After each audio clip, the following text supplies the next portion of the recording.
তোমারে পেয়ে গেলে শালার বিরাট এক সমস্যাই হইতো। সকল কথাই তোমাকে বলা লাগতো। দুপুরবেলা তোমারে পাইতাম ঠিকই, কিন্তু স্যার খার করা দুপুর পাইতাম কই। বিকালবেলা হয়তো তোমার সাথে হাঁটা লাগতো। তোমাকে না পাওয়ার কষ্টগুলো পাইতাম কই।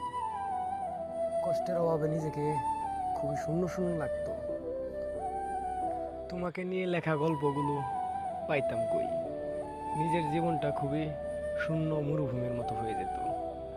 তোমার দিকে তাকালে চাঁদের আলোকেও টর্চ লাইটের আলোর মতো মনে হয়। তোমারে পেয়ে গেলে সারা রাত ফুসফুস গল্প করতাম। রাত আর আমারে পাইতো কই। তোমারে পেয়ে গেলে হয়তো নিজের জীবনটা খুব সুন্দর হতো, কিন্তু তোমারে না পাওয়ার কষ্টগুলো পাইতাম কই। তোমাকে পেলে চাঁদের আলো আর ভালো লাগতো না, কারণ তুমি নিজেই একটা চাঁদ। তোমাকে পেয়ে গেলে পূর্ণিমার চাঁদটাও ভালো লাগতো না।